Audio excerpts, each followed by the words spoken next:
Hello everyone, आप सबका हमारे चैनल स्टोरी अड्डा में बहुत बहुत स्वागत है।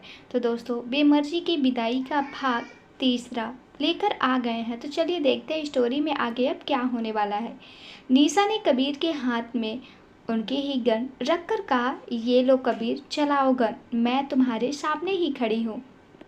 कर दो गोलियों से मुझे भी छल्ली छल्ली, मैं जरा भी नहीं डरूंगी कबीर।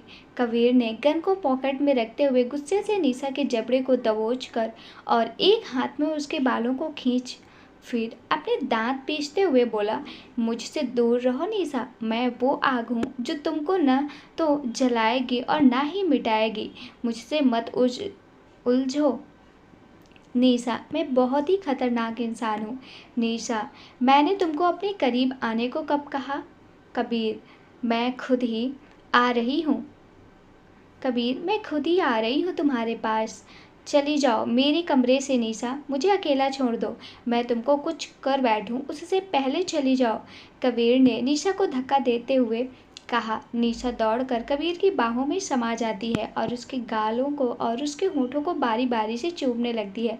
तभी कबीर गुस्से से निशा को खुद से दूर कर दिया और बोला, छोड़ो मुझे। निशा, इससे पहले कि मेरा हाथ तुम पर भी उठ जाए, उससे पहले तुम मुझसे दूर चली जाओ। कबीर ने निशा को धक्का लगाते हुए कहा, नहीं कबीर, मैं तुमको छोड़कर कहीं नहीं जाऊंगी। तुमने कहा था ना, यू आर माइन। तुमने ही कहा था ना कबीर। निशा ने उसे प्यार से देखते हुए कहा और फिर से करीब कबीर के कबीर से वह लिपट गई। मैं कहता हूँ छोड़ दो निशा, कबीर ने गुस्से से कहा। नहीं कबीर, अब बहुत देर हो गई है, मैं तुम्हारे बगैर नहीं जी सकती। बोलकर वह कबीर से ही लिपट गई। अब कबीर ने अपने ऊपर से कंट्रोल खो दिया था। उसे अब बहुत ही गुस्सा आ गया था। उसने निशा को खुद से दूर किया और 2 थप्पड़ मार दिए और चिल्लाते हुए बोला, एक बार भी तुमको कोई बात समझ नहीं आती क्या? मैंने कहा कि छोड़ो मुझे, मतलब छोड़ दो। मेरी जिंदगी में प्यार की कोई जगह नहीं है। निशा, क्यों? कबीर, क्या सिर्फ तुम्हारी ही जिंदगी है? मेरी जिंदगी क्या कोई मायने नहीं रखती तुम्हारे लिए? निशा, मुझसे कोई भी उम्मीद मत करो। मैं वो आग हूँ जो दूसरों को तो जलता ही है, मगर उसी आग में मैं भी जलता हूँ। आज के बाद कभी मुझे छूने की कोशिश भी मत करना। कबीर ने गुस्से से कहा।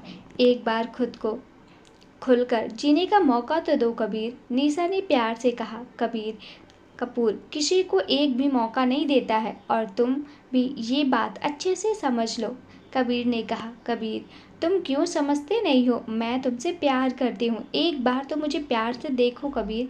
निशा ने कबीर को अपनी तरफ घुमाते हुए कहा। निशा, प्यार, और वो भी तुमसे, जिसका खुद का कोई भी कैरेक्टर ही नहीं। तुम पर कितने मर्दों ने अपनी हवस मिटाई है और तुम अब मुझसे प्यार करने का खेलना चाहती हो, कबीर ने ताना मारते हुए कहा। कबीर, यदि ऐसा ही समझते हो तो तुमने मुझे अभी तक क्यों छुआ तक नहीं? मैं तो हूँ ही रास्ते का सस्ता माल। तो फिर तुमने मुझे क्यों उन दरिंदों से बचाया? निशा ने आंसू भरी आंखों से कहा। अब कबीर बहुत ही परेशान हो गया था। उसने निशा को बेड पे पटका और निशा के कपड़ों को फाड़कर उसके ऊपर चढ़ गया और बड़ी ही बेरहमी से निशा के ऊपर टूट पड़ा। उसने गुस्से से निशा के बदन पे कई जगह काटा। निशा को भी उसी जख्मों से ऊपर उसने नमक लगाया। निशा की चीखें पूरी कमरे में गूंज रही थी। उसके दर्द की कोई भी सीमा नहीं थी, वह दर्द से कराह रही थी। कबीर इतना गुस्से में आ गया था कि वो वहीं तक नहीं रुकता है। उसने निशा को घसीटते हुए वॉशरूम के ठंडे बर्फ के पानी में भरे टब पर फेंक दिया। निशा बुरी तरह से कांप रही थी। कबीर जैसे ही वॉशरूम से बाहर निकला तभी उसे निशा की थर-थर कांपती हुई आवाज़ आई, चाहे तुम जितना भी कर सको उतना सितम कर लो कबीर, मैं फिर भी तुमसे प्यार करती रहूंगी। अपनी जिंदगी की आखिरी सांस तक तुमको प्यार करती रहूंगी। इतना बोलकर वह बेहोश हो गई। जब कबीर ने देखा कि निशा ना हिल रही है ना ही अब कुछ बोल रही है तो उसे फिक्र होने लगी। वो जल्दी से वॉशरूम में गया और निशा को बाथरोब पहना दिया। कबीर ने जल्दी से निशा को गोद में उठा लिया और बेड पर लिटा दिया। वह निशा के गालों को थपथपाने लगा, उसे जगाने की कोशिश करने लगा, मगर निशा होश में नहीं आई। कबीर ने जल्दी से जिमी को कॉल किया और उसे अपनी टीम के साथ उसके विला में आने को बोला। कबीर फिर निशा के पास आया और उसे देखकर बोला, मैं तुमसे प्यार नहीं करता। ये बात अपने दिमाग में घर करके बैठा लो। कुछ ही देर में जिमी अपनी होनहार टीम के साथ वहां पर आ गया। और क्या हुआ कबीर? जिमी ने पूछा। कुछ नहीं हुआ है, तुम बस अपने काम से काम रखो, जो काम करने आए हो वो काम करो, कबीर ने चिढ़ते हुए कहा। जिमी ने निशा के घाव पे मरहम लगाया और दवाई देते हुए वो कबीर से बोला, कबीर तुम अपने गुस्से पे काबू करना सीखो तो बेहतर होगा। क्या हालत कर दी तुमने इनकी? क्या सभी लोग बुरे ही होते हैं? क्या समझकर तुमने इसके ऊपर रेप किया? कितना कुछ सहे रही है पहले से ही। उसे उनके पुराने जख्मे भरे भी नहीं हैं और तुमने उसे नए जख्मों की सौगात दे दी। जिमी ने थोड़ा गुस्से होते हुए कहा। ये लो कबीर, अभी कुछ देर में इनको होश आ जाएगा, कुछ खाना खिलाकर दवाई दे देना, बोलकर जिमी अपनी टीम के साथ चला गया। कबीर निशा के सामने सोफे पर बैठा हुआ था और विस्की का बॉटल पी रहा था। कुछ ही देर में निशा को होश आ जाता है। कबीर ने देखा तो वो उसके पास गया और बोला, तुम लेटी रहो, मैं तुमको सहारा देता हूँ बैठने में, बोलकर वो निशा को सहारा देने आगे आता है। मगर निशा उसे कहती है, वहीं रुक जाओ कबीर, मुझे छूने की कोई ज़रूरत नहीं है, मैं खुद खड़ी हो जाऊंगी, बोलकर वो बैठ गई। तभी एक सर्वेंट अंदर आई और खाना रख कर चली गई। कबीर ने उसकी प्लेट में खाना निकाला और निशा को दिया। निशा ने कुछ भी कहे बिना खाने की प्लेट ले ली और खाना खा लिया। कबीर ने फिर उसे पानी का ग्लास दिया और दवाई दी। निशा ने पानी के साथ दवाई ली और खाकर वो फिर से लेट गई। रात काफ़ी हो गई थी। कबीर जाओ, जाकर सो जाओ, निशा ने कहा। कबीर भी उसके कमरे से बाहर निकल गया और अपने कमरे में आ गया और उसने बियर बार जाके बैठ गया। उसकी नज़रों के सामने बार बार दोपहर का ही नज़ारा आ रहा था। उसे याद आया कि कैसे निशा ने उसको अपनी बाहों में भर लिया था। कबीर ने जल्दी से अपनी आंखें बंद कर ली और वो भी बेड पर जाकर सो गया। दूसरे दिन निशा अपने जख्मों के ऊपर मरहम लगा रही थी। वह बड़े आईने के सामने खड़ी होकर मरहम लगा रही थी। तभी उसके पीठ पर काटने का जो जख्म था उस तक निशा का हाथ नहीं पहुंच रहा था। निशा बहुत मेहनत करती है मगर कुछ भी नहीं हो रहा था। तभी वहां से गुजरते हुए कबीर ने भी ये देखा तो वो निशा के कमरे में आया और उसके हाथ से मरहम लेकर वो खुद ही उन जख्मों पर मरहम लगाने लगता है। निशा बिना कुछ बोले खड़ी रहती है। कबीर ने देखा उसने कल गुस्से में आकर निशा को बुरी तरह से काटा था। उसने दवाई लगाते हुए कहा, बहुत दर्द हो रहा है ना निशा? निशा ने फीकी मुस्कान के साथ कहा, जिसने जख्म दिया है उसी ने मरहम भी लगा दिया है, मजाक बन के रह गई हूँ मैं कबीर, निशा ने भीगी आंखों से कहा। कबीर कुछ बोलने ही जा रहा था कि तभी निशा ने कहा, जाइए कबीर सर, मुझे छूने से आपको भी सिर्फ दर्द और जख्म मिलेंगे, जाइए आप मुझसे दूर रहिए सर। निशा ने अपनी आंखों में आए आंसू को पोंछा और वो कमरे में बाहर चली गई। कबीर वहीं पर खड़ा बस निशा को लड़खड़ाते कदम को देख रहा था। फिर वह भी चला गया। कबीर सीधा उसी कमरे में आया जहाँ पे रतिन कपूर को रखा गया था। तुम क्यों बार बार आते हो? क्यों मुझे सुकून से मेरे जख्मों को भी नहीं सहने देते? क्या चल रहा है तुम्हारे दिमाग में? क्यों कबीर, आखिर क्यों ऐसा कर रहे हो तुमने मेरे परिवार को किसके कहने पे मारा था, ये बताओ मुझे। कबीर ने अपने हाथ में गन घुमाते हुए कहा, तुम्हारे पापा के दोस्त और बिजनेस के पार्टनर अरविंद गुजराल ने, रतन जी ने कहा। क्यों किया तुमने? मगर ऐसा, मेरे पापा तो तुम्हारा बेटा था, फिर क्यों तुमने अपने ही बेटे और बहू को मार डाला? कबीर ने रतन के जबड़े को दबोचते हुए कहा, क्योंकि तुम्हारा बाप मेरी पहली बीबी वसुधा का बेटा था। मैं वसुधा को सिर्फ और सिर्फ नफरत करता था, मगर एक दिन नशे की हालत में मैंने उसके साथ संबंध बना लिया और वह पेट से हो गई और मुझे मेरे पापा की पूरी मूल्यांकन तब ही मिलती जब मैं अपने एक बेटे या बेटी का बाप बन जाऊं। उस मिल्कियत के ऊपर मेरा तब भी कोई हक नहीं हो सकता था जब तक मेरा बेटा या बेटी मर नहीं जाती, रतन जी ने कहा। और मिल्कियत की लालच में तुमने मुझसे मेरे माँ बाप को छीन लिए, मुझे अनाथ कर दिया, मेरा बचपन छीन लिया, मुझे एक इंसान से हैवान बना दिया। कबीर ने उसके मुंह पे ऊपर मिर्ची का पाउडर लगाते हुए कहा। रतन जी को पहले से ही बहुत सारे जख्म थे जो अभी हरे थे। उसके ऊपर कबीर ने ये मिर्ची का पाउडर लगाया तो वह दर्द से मारे चीखने लगे और पानी पानी की गुहार लगाने लगे, मगर वहां पर खड़े किसी भी इंसान की इतनी हिम्मत नहीं थी कि वो रतन जी को पानी दे। सब भूत बनकर खड़े देख रहे थे। तभी सबके कान में कबीर की आवाज़ आई, आज हर 2 घंटे में इसको मिर्ची के पाउडर का आनंद दिया जाए। अगर किसी ने भी पानी दिया तो उसके साथ भी ये ही होगा। सब डर के मारे थर थर कांपने लगे। कबीर वहां से सीधा बाहर निकल गया और ऑफिस के लिए निकल गया।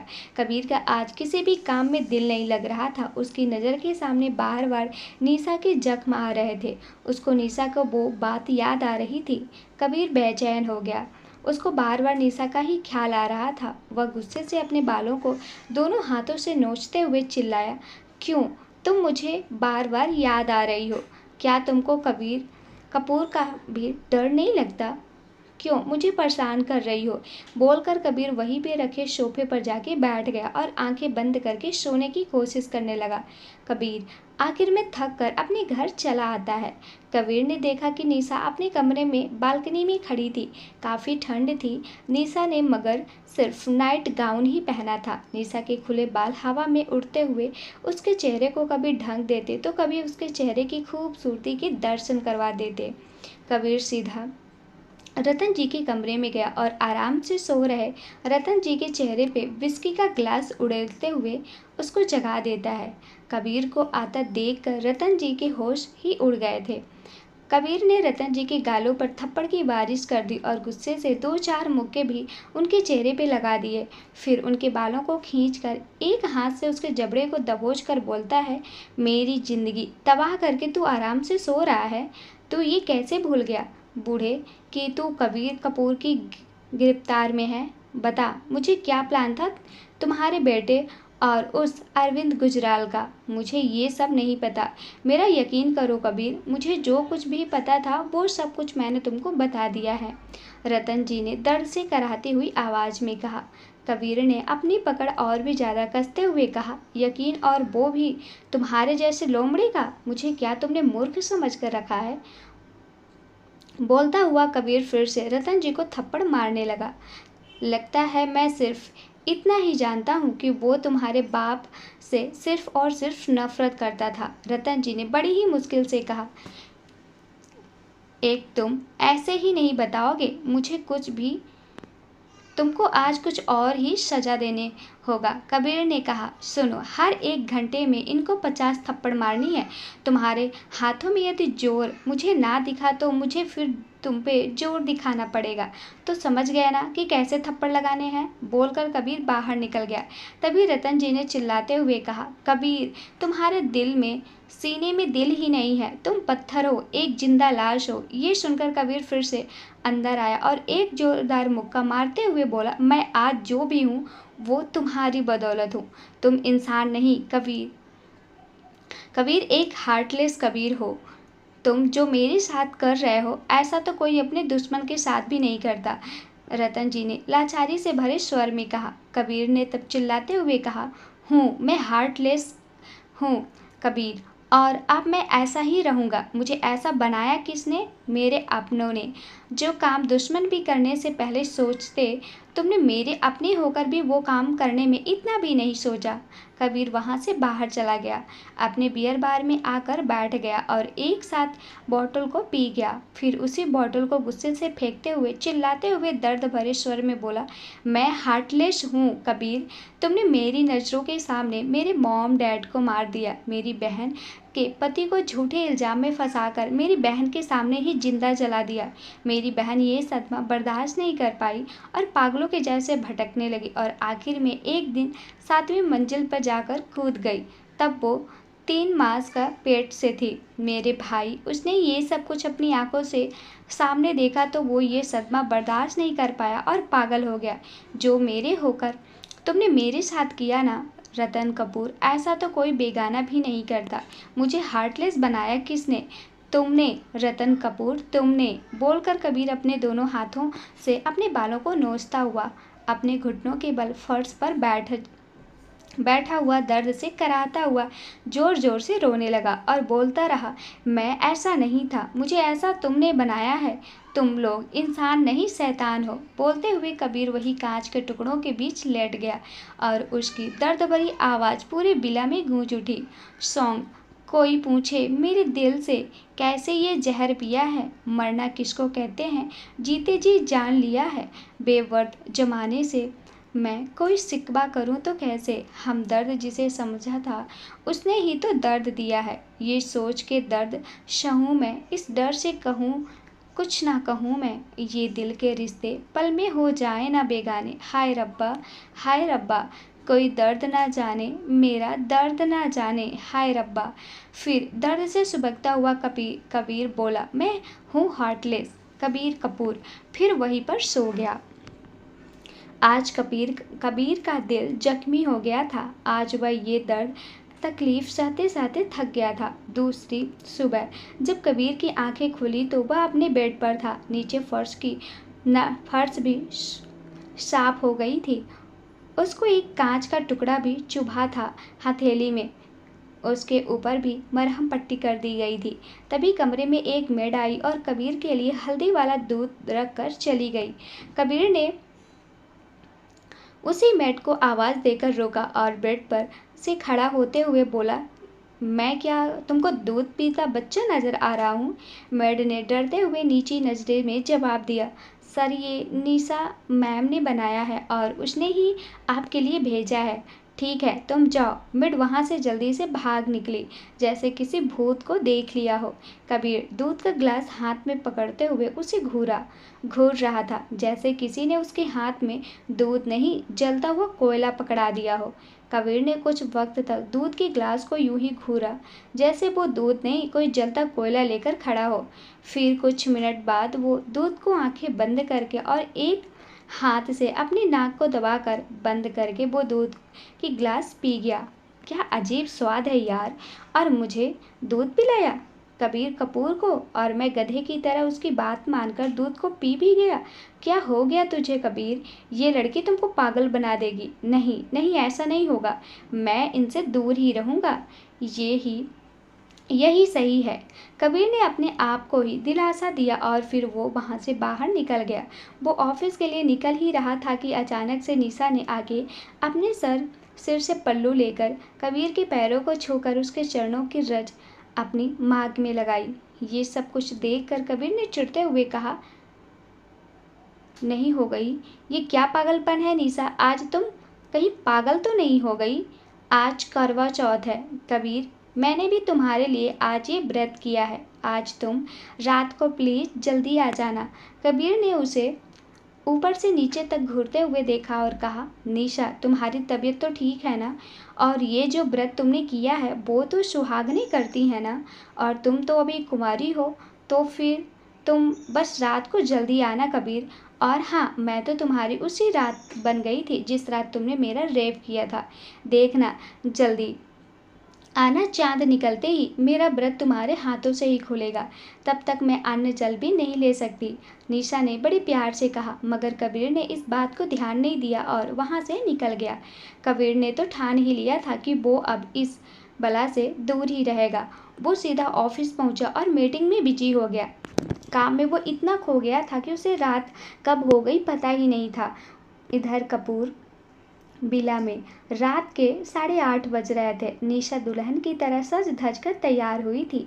लाल सुहाग के जोड़े में वो बहुत ही खूबसूरत लग रही थी। वो पूजा की थाल लेकर घर की छत पर आ गई थी। इधर कबीर एक इम्पोर्टेंट काम के लिए ऑफिस से ही सीधा मीटिंग अटेंड करने चला गया।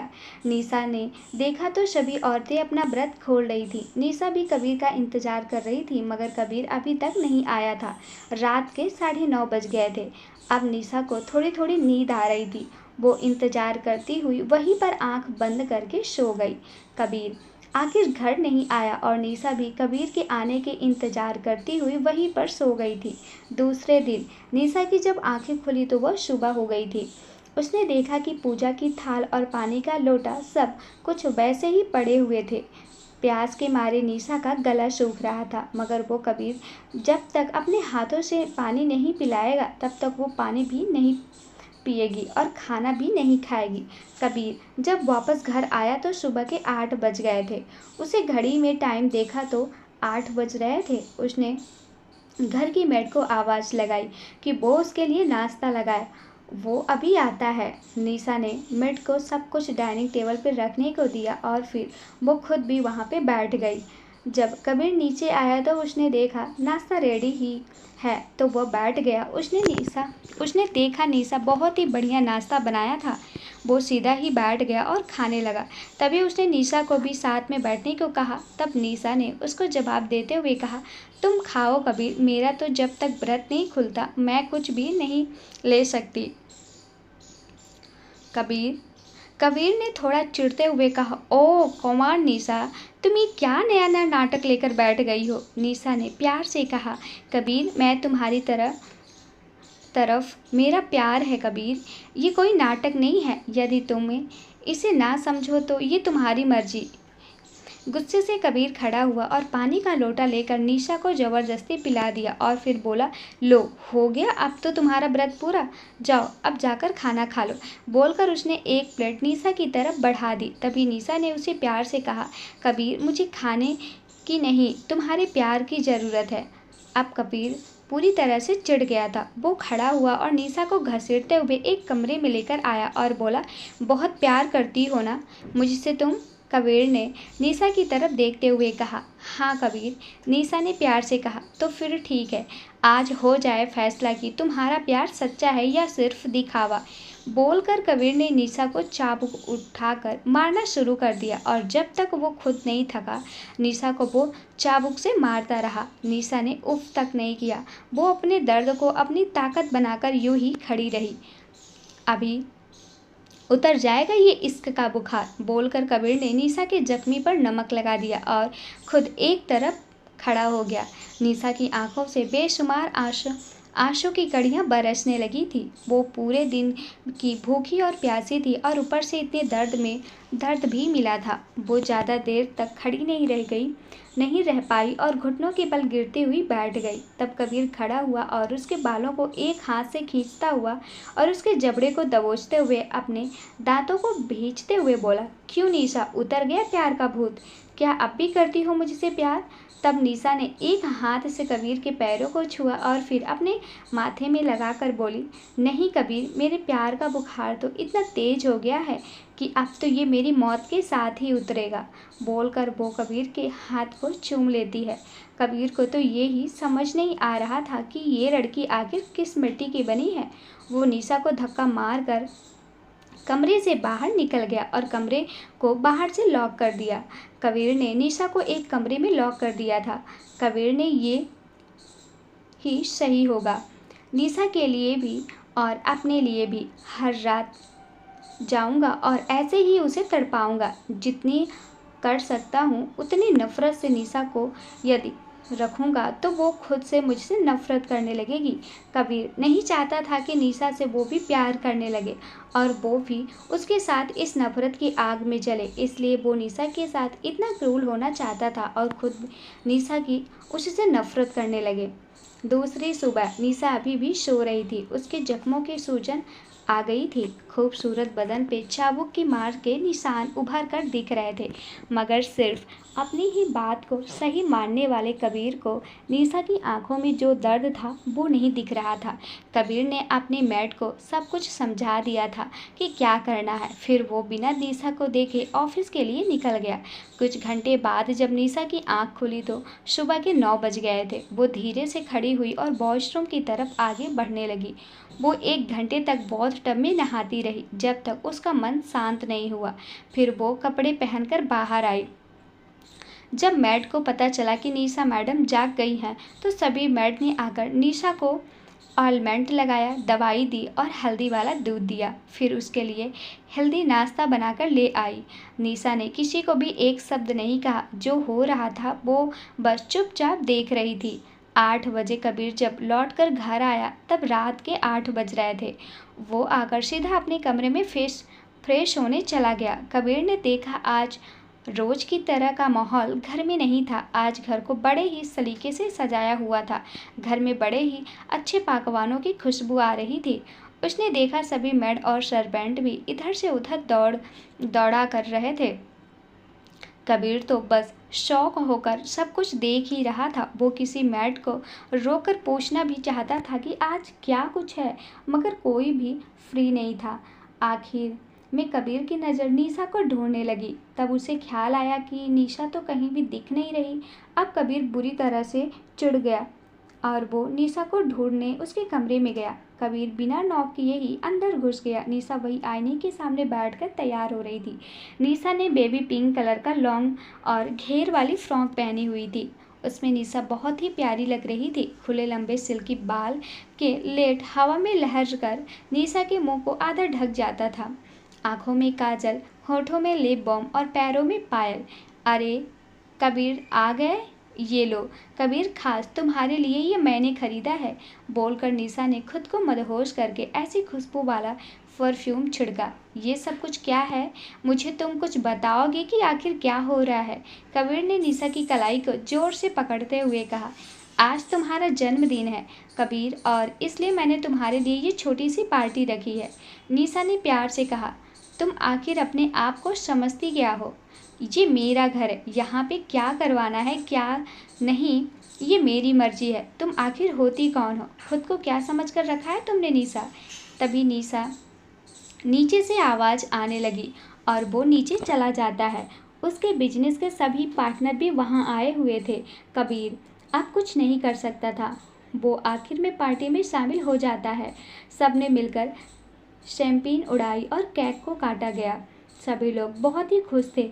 आज पहली बार कबीर ने अपना जन्मदिन मनाया था। सब जम रहे थे और साथ में खाना और पानी भी चल रहा था। एकदम से लाउड स्पीकर भी बज रहा था। तभी एक 28 साल का लड़का आता है और वो कबीर को जन्मदिन की बधाई देते हुए बोला, आज मनाओ कबीर, जितनी खुशियाँ मना सको उतनी खुशियाँ, क्योंकि अब तो तुमको सिर्फ और सिर्फ रोना ही है। तेज साउंड की आवाज़ होने के कारण कबीर को कुछ भी सुनाई नहीं दिया, मगर उसे भी वो लड़का कुछ सही नहीं लगा था। सभी को खुशियाँ मनाता हुआ देख रही निशा एक तरफ ही बैठी हुई थी कि तभी उसी लड़के की नज़र निशा के ऊपर गई। वो तो बस निशा को अपलक नज़रों से देखे ही जा रहा था। उसका ध्यान न रहने के कारण उसके कपड़ों पे सफाईवन गिरा दिया तो वो वॉशरूम वे साफ करने चल देता है। कबीर ने भी ये देख लिया था। वो लड़का वॉशरूम से निकलकर सीधा ही निशा के पास आया और बोलता है, हाय, मैं रोहित गुजराल हूँ। और तुम? निशा ने हाथ जोड़कर कहा, मेरा नाम निशा है। तुम यहाँ अकेली क्यों बैठी हो? चलो ना कहीं और चलते हैं, दोनों साथ में बैठकर बातें करेंगे। रोहित ने निशा के हाथ पे अपना हाथ घुमाते हुए कहा, मैं यहीं पर ठीक हूँ, आप जाइए और पार्टी एंजॉय कीजिए। निशा ने अपना हाथ छुड़ाते हुए कहा।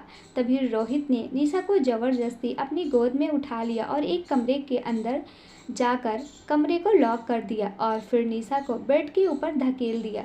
निशा ने ज़ोर ज़ोर से चिल्लाना शुरू कर दिया तो उसने निशा को 2 थप्पड़ लगा दिया और फिर धमकाते हुए बोला, खबरदार, जो अब एक भी आवाज़ बाहर निकली है तो, बोलकर वह निशा के ऊपर चढ़ गया।